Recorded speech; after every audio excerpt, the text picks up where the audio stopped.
আসসালামু আলাইকুম রহমতুল্লাহি অবরকাতুহ।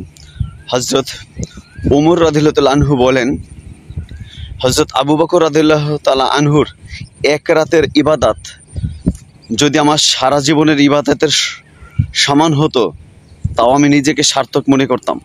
কারণ তার ওই রাত্রের হিজরত এবং ইবাদত এত মহিমান্বিত ছিল যে আল্লাহ রাসূল সাল্লাল্লাহু আলাইহি সাল্লাম দোয়া করেছিলেন যে আল্লাহ, তুমি আমার মর্যাদায় আমার সাথে কাউকে জান্নাতে দিলে তুমি আমার আবু বকরকে জান্নাতে দিও। কারণ যেদিন গুহাতে ছিলেন ওই দিন হজরত আবু বকর রাদিয়াল্লাহু তাআলা বলছিলেন যে হে আল্লাহ রাসূল, আমি আগে যাই, আগে দেখে না কি সমস্যা না কি আছে। উনি আগে গেলেন, অনেক গুহার ভিতরে অনেকগুলা ছিদ্র ছিলেন, তার গায়ের চাদর টুকরো টুকরো করে ছিঁড়ে ছিঁড়ে প্রত্যেকটা গুহাতে দিয়ে দিলেন যাতে কোনো সাপ না বেরোতে পারে, বিচ্ছু না বেরোতে পারে। তো একটু জায়গা বাকি ছিল যেখানে আর চাদর ছিল না, লাস্টে ওখানে পা দিয়ে চেপে ধরে বলেন, ইয়া রাসূলুল্লাহ সাল্লাল্লাহু আলাইহি সাল্লাম, আপনি ভিতরে আগমন করুন, ভিতরে প্রবেশ করুন। তখন রাসূলুল্লাহ সাল্লাল্লাহু আলাইহি সাল্লাম ভিতরে প্রবেশ করলেন এবং হযরত আবু বকর রাদিয়াল্লাহু তাআলার হাঁটুর উপরে মাথা মুবারক রেখে শুয়ে পড়লেন। তো একটা সাপ রাসূল পাক সাল্লাল্লাহু আলাইহি সাল্লাম দেখার জন্য খুব উদ্গ্রীব ছিল। ওই পাটটা, ওই গর্তটা ঢাকা ছিল হযরত আবু বকর রাদিয়াল্লাহু তাআলার পা দিয়ে।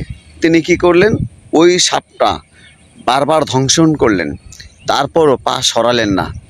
এই বিষের কারণে যখন আবু বকর রাদিয়াল্লাহু তাআলার চেহারা মোবারক কালো হয়ে গেল, তার চক্ষু মোবারকও কালো হয়ে গেল, তখন খুব যন্ত্রণাতে এক ফোঁটা পানি বেয়ে রাসূল পাক সাল্লাল্লাহু আলাইহি সাল্লামের ফেস মোবারক উপরে পড়ল।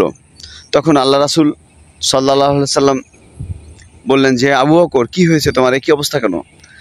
হযরত আবু বকর রাদিয়াল্লাহু তাআলা বললেন, ইয়া আল্লাহ রাসূল, একটা আমাকে সাপে দংশন করছে। বলে আল্লাহ রাসূল সাল্লাল্লাহু আলাইহি সাল্লাম যেখানে দংশন করেছিলেন সেখানে থুতু লাগিয়ে দিলেন, পরক্ষণেই সাথে সাথে সব ঠিক হয়ে গেল। তো পরে আল্লাহ রাসূল সাল্লাল্লাহু আলাইহি সাল্লাম দোয়া করলেন, ইয়া আল্লাহ, তুমি আমার সাথে কাউকে যদি সমমানের মর্যাদা জান্নাত দাও, তুমি আমার ওমর আবু বকর রাদিয়াল্লাহু তাআলাকে দিও। এই জন্য হযরত ওমর রাদিয়াল্লাহু তাআলা বলছিলেন যে তার এক রাতের সওয়াবের সমান আমার সারা জিন্দেগির ইবাদতের হবে না। আল্লাহ রব্বুল আলামিন তাকে রাসূলের সাথে সমমর্যাদা জান্নাত দিবেন। পরবর্তীতে আল্লাহ জানাইয়ে দিলেন একটা আয়াতের মাধ্যমে যে তোমার এই দোয়া কবুল করা হয়েছে। আল্লাহ রব্বুল আলামিন আমরা সবাইকে রাসূলকে ভালোবাসা তৌফিক দান করুক, আমিন। ভালো থাকবেন, সুস্থ থাকবেন, সব সময় ভালো কিছুর সাথে থাকবেন। আসসালামু আলাইকুম ওয়া রাহমাতুল্লাহি ওয়া বারাকাতুহু।